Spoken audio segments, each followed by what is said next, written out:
kamay eh, no? Basta, kailangan nila ng doktor. At ako yun. I can't say yes to you. Wag mo! Ako na! Marcos! Ako na lang po! Pag-iwin ka! Yan si Christine. Ang alam lang namin, kirida siya ni Judge Balmores. Ano siya, Marco? Bigla-bigla na lang po sumusulpot sa mga investigasyon namin. Itong dalawang truck na to, saan to nagpunta? Hindi ko po alam, ma'am eh. Wala pong nakalagay. Parang maalala ko.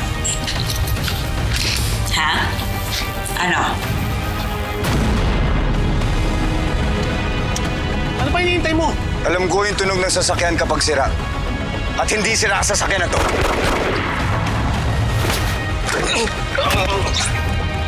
Tama ba ang kutob ko? Gusto akong ipapatay ni Marcos. Hoy! Kagagalaw! Bakit mo? Alam kong mahirapan akong patayin ka. Kaya tumawag ako na responde.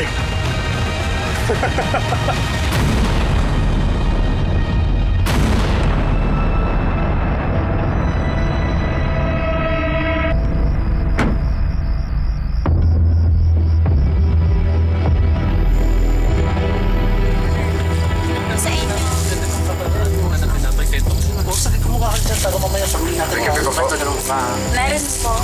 Ilan po? Kano? 20 po. Bago. Salamat. Thank you po. Pwede yung Ano po sa inyo? Ay, wait lang po. Kanina po yun sa amin, wala pa kami bumili sa kanya. Yung sa pinto, pwede ha. Ito. Kamusta na rin ako nito? Okay, kaya ako wala sa akong pati. Siya lang ang yun. Hindi mo bigyan lang. Ano mo na? Kaya na ba talaga? Sandali. Bakit? Gusto niyo bang yumaman? Ha? Gusto niyo bang mawala sa pagiging alila ni Marcos? Ano ibig sabihin? Hindi niyo ba alam? May malaking pabuya na nakapatong sa ulo ko. Ha? May ebidensya ako dito, kukunin ko lang. Ops! Kang gagalaw! Tutudasin ka namin! Kukunin ko lang. Sige, sige.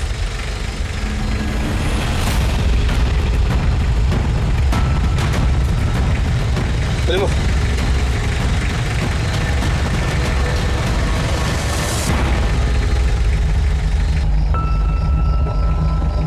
Boss! Totoo ba? Anong gagawin natin? Iba-iba tayo! Mayaman na tayo niyan! Siguradong pera yan. Sabihin na natin si Boss Marcos!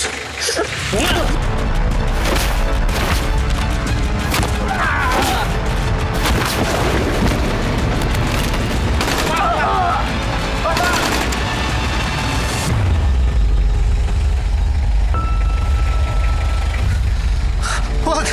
Maawa ka sa akin! May pamilya ako! Hindi kita gustong patayin. Pero nakilala mo na ako. At sigurado akong kukudasin mo rin ako. Gaya ng panghuhudas mo kay Marcos. Huwag!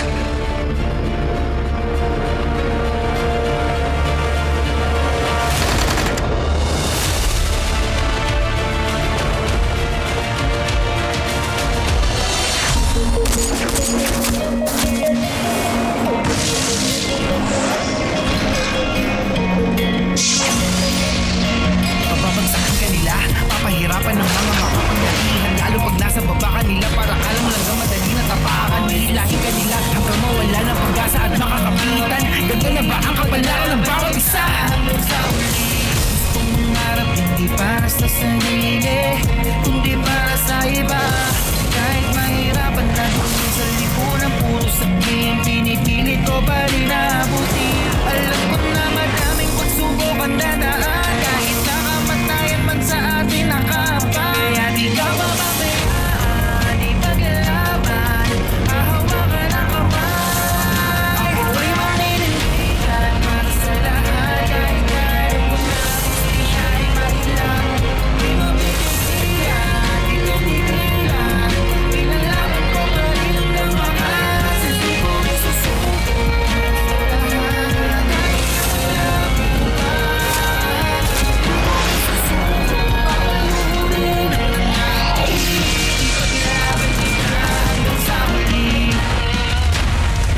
Okay ka lang?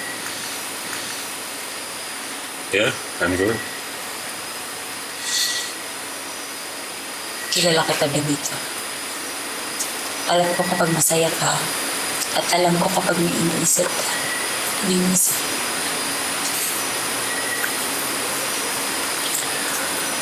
You really know me very well. Well, actually, nakakatuwa kasi naisip ko lang na ngayon ako na naghahari dito sa Rosario. Wala nang kalaban, wala nang balakid. Saka naman ako naiwanan ng isa.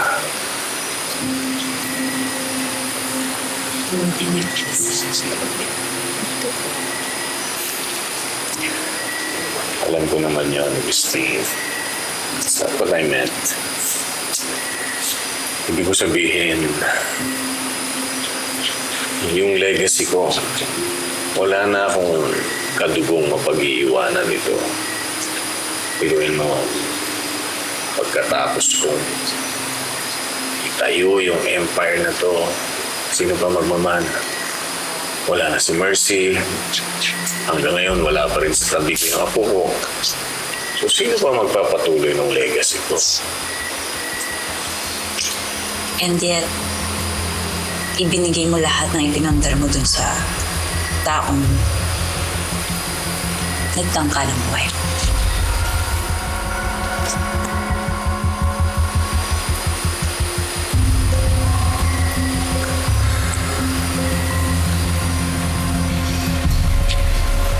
Oh, I'm sorry. I hope I'm not interrupting anything.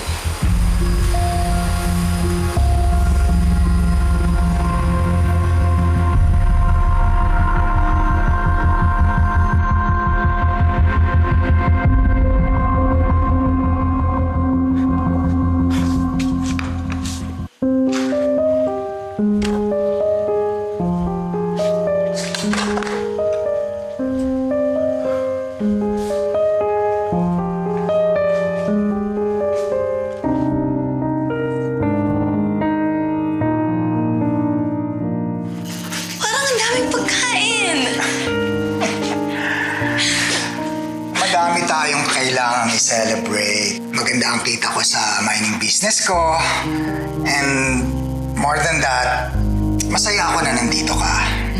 And that's enough of a reason to celebrate.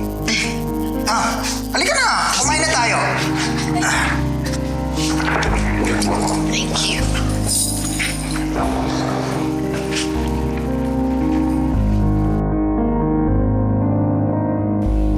No, you're not, Governor. Have a seat. Sorry, Judge, pero dumanan talaga ako. So what brings you here? Two things. Unang-una, napakaganda ng pasok ng pera. Pangalawa, I was hoping to talk to you about my plans regarding a possible business expansion. Expansion? Last time I checked, may mga shipment na hindi accounted for. Baka pwede mo sa amin sabihin yun. Golf.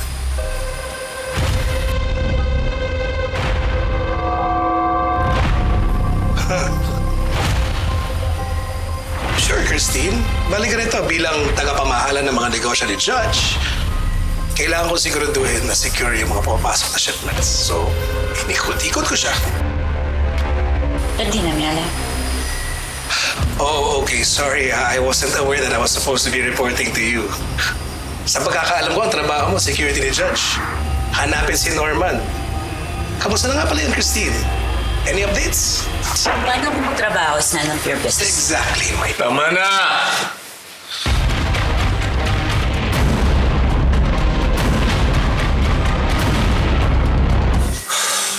Bihira kayong dalawa. Ang dami-dami ko nang iniisip, tumadagdag pa kayo.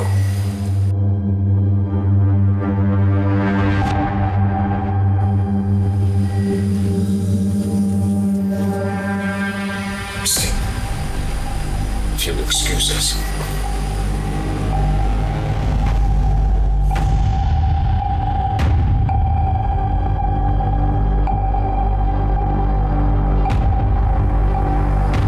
I'm so sorry about that, Judge. Hindi na maulit. I'll take my leave. Pag-uusapan pa tayo, Governor.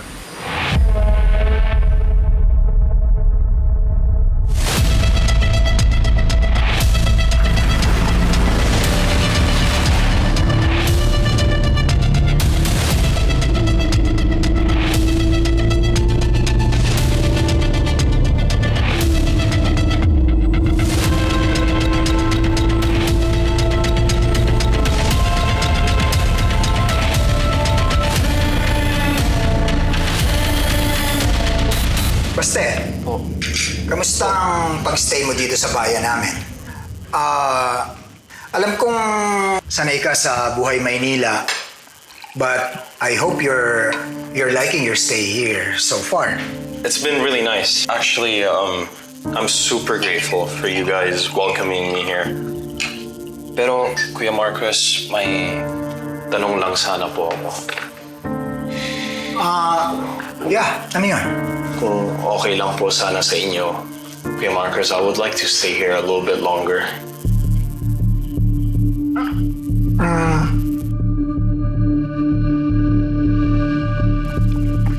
Wala namang problema. Pero ang alam ko kasi, magbabakasyon lang kayo dito. But of course, you're free to stay here for as long as you like. Kuya, si Baste naman aalis din. Pero ako, magpapaiwan na ako dito.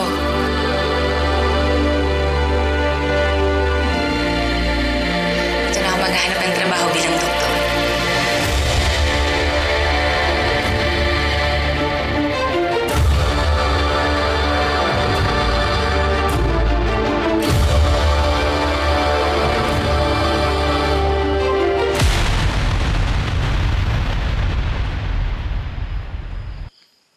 Rachel, tara. Kumain na tayo.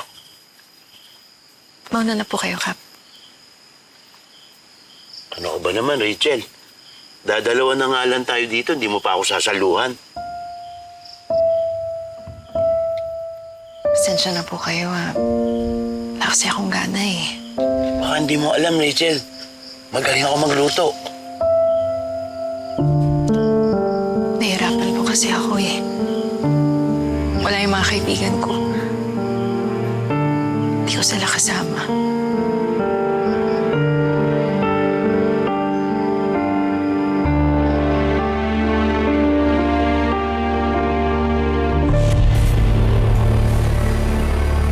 You know, Governor,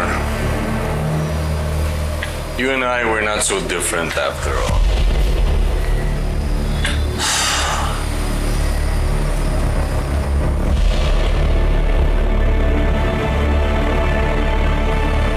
Alam mo siguro hindi ko nakikita yung mga ginagawa.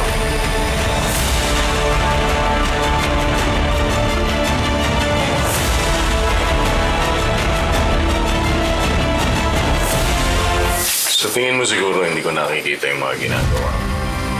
Anong ibig niyo sabihin, Judge?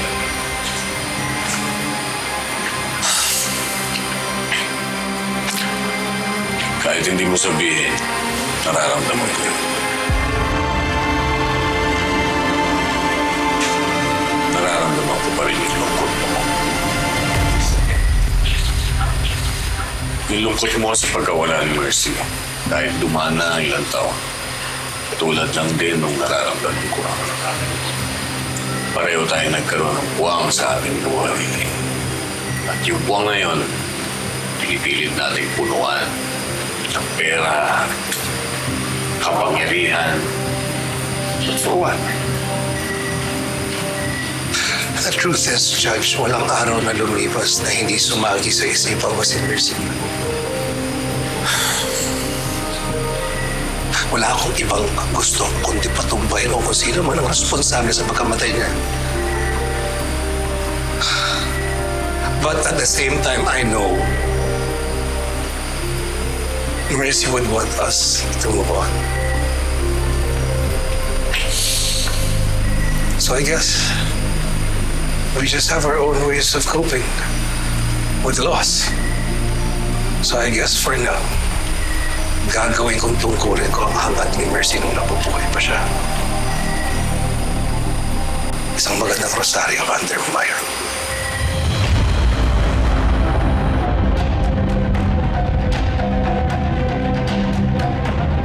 Kuya? Sorry ho, hindi kita mapagbibigyan sa gusto mo. Pero, Kuya, kailangan ako ng bayang pag-asa. Tingnan mo, wala nga medical facility. Hindi kita pinag-aaral sa mamahaling universidad para lang mapulok sa pag-asa!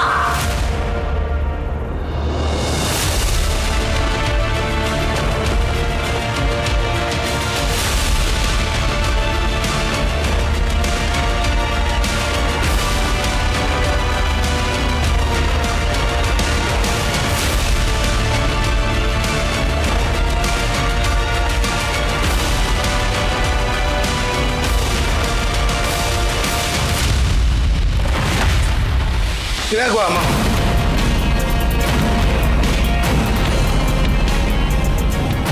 Kung akala ko, hindi na magtatagpo ang landas namin ni Balmores. Pero iba palang planong natadhana para sa amin dalawa. Ano ba plano natin? Ano ang next move natin? Di ba? Kailangan malaman to ng buong grupo. Hahanapin ko si Norman. Ako na magsasabi sa kanya.